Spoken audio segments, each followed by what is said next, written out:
One of Jujutsu Kaisen's most beloved villains is the infamous patch-faced villain Mahito, the legendary disaster curse whose influence can still be felt even long after his death.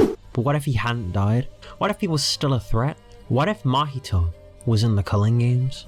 So, for some setup, let's talk about how Mahito would get out of the Shibuya incident and into the Culling games.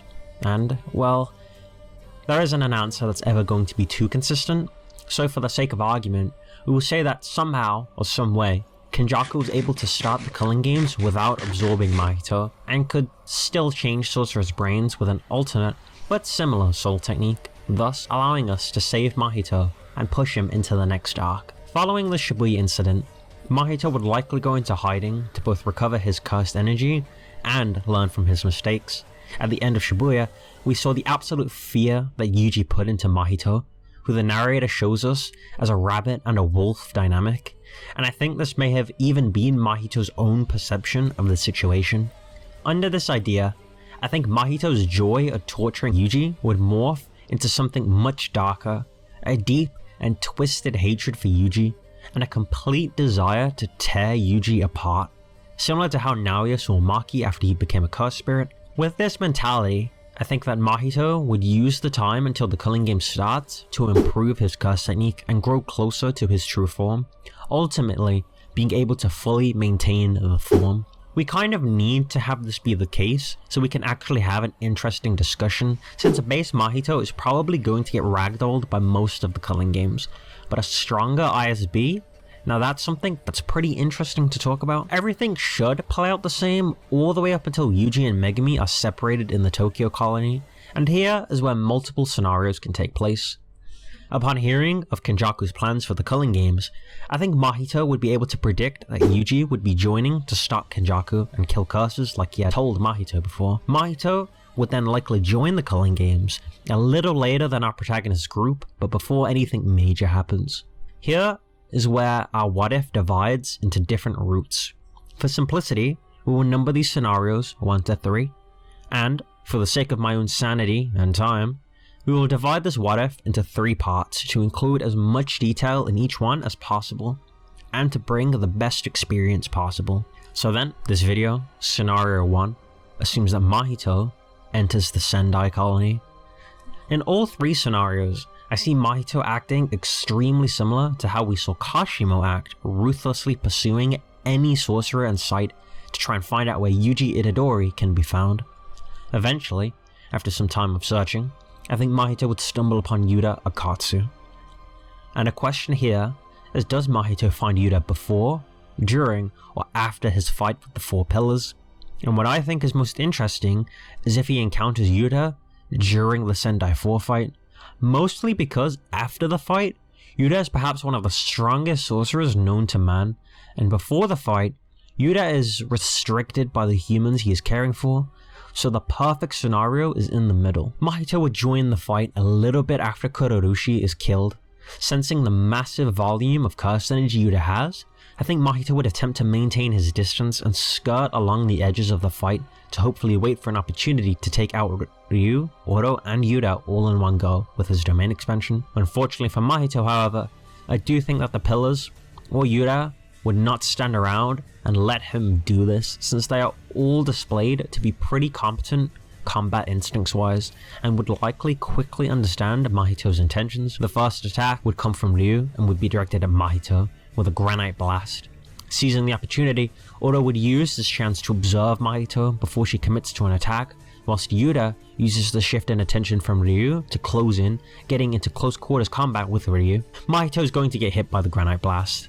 At this time, I don't think he's fast enough to actually dodge this attack, but since it cannot damage his soul, Mahito would come out from the attack without harm, healing any deformities on his body. Oro would be the only person to see this, having kept her eyes on Mahito to avoid being caught by surprise, instantly attributing the regeneration to standard curse spirit reverse curse technique, but finding it strange that any curse could survive that attack without seemingly any care.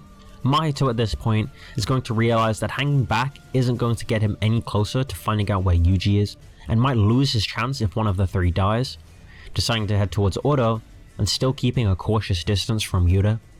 Bolting toward Oro, Mahito is going to abuse his soul manipulation to close the distance, using transfigured humans to disguise his approach and obscure himself from Oto's sensing, similar to how he was able to hide from Yuji in Shibuya. But here, Mahito will demonstrate even more skill with the concept. Once Mahito has closed the distance between them, things are going to calm down. Mahito slowly creeping toward Oto, who begins to sweat slightly, nervous at Mahito's disturbing visage, but also at the intense hatred he seems to be emitting.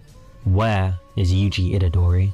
would be the only thing Mahito would say, stunning Oro at the fact that he can speak, something Kurorushi lacked.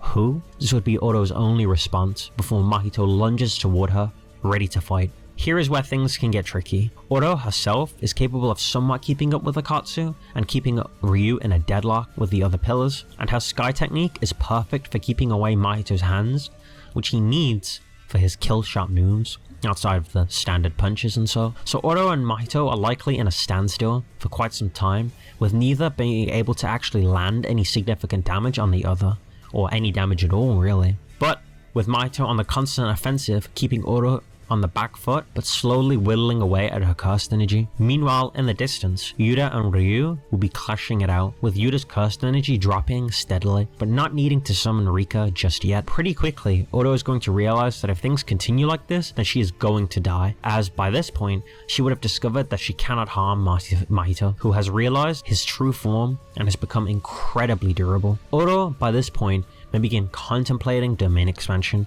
However, before she can activate her domain, she is stopped and overcome with dread. Mahito feels something similar. In the distance, they could sense the empty reserves of Yuta's cursed energy beginning to fill back up, and now they can sense something else too. Rika has been summoned. The first to snap back to attention is Mahito. Having sensed Gojo back in Shibuya, he was just slightly less surprised than Oto was, giving him the split second he needed to grab Oto's hand and activate his curse technique, transfiguring Oto and killing her. With one down, Mahito is going to focus his attention toward Yuta and Ryu, growing stronger and stronger thanks to his insane potential and growth rate that both Nanami and Jogo saw in him, amplified by his hatred of Yuji, pushing him to new heights. By the time Mahito reaches Ryu and Yuta, their fight will have come to a close, with Yuta standing victorious over Ryu's charred body, exactly the same as in the manga. Yuta is going to be pretty mad here. Well, as mad as Yuta typically gets these days. Mahito had killed Oto, denying her points from Yuta, which he needed for the rule changes. And to top it off, Mahito is a cursed spirit, someone he likely has heard about from Yuji. Where is Yuji Itadori? Mahito will pose the same question to Yuta. Yuta would remain silent. With a hateful look on his face, Gojo had asked him to look after Yuji, so coming across one of Yuji's biggest sources of torment and one of the people that helped disfigure Maki is going to get him pretty riled up. Yuta would be on top of Mahito almost instantly, shattering Mahito's defenses without much difficulty and overpowering him with sheer speed and power. However, there won't be any lasting damage since, as far as we know currently, Yuta cannot attack the soul. Mahito is definitely going to be shocked by this insane level of power, feeling that it's probably the closest thing to Gojo he's seen outside of Sukuna, a realization that would force Mahito to begin counting his options. However, he would not have long, as Yuta's assault would be relentless, but Yuta isn't a mindless ape, and he's definitely going to be aware that while he could wear down Mahito's curse energy, it's going to take way too long, and something bad could happen in that time that he can't predict. Figuring that he should try a different approach, Yuta would use Drov's curse technique to form a domain like how he did on Oto, testing to see if perhaps Mahito's lack of damage is due to a curse technique, something he may have already known if Yuji had told him about Mahito, something I'll leave up to you. This would deactivate Mahito's curse technique momentarily, and in that moment, a single blow from Yuta would cause devastating damage to Mahito, almost knocking the cursed spirit out and causing him to spew blood from his mouth, reminiscent of what Yuji had done to him before.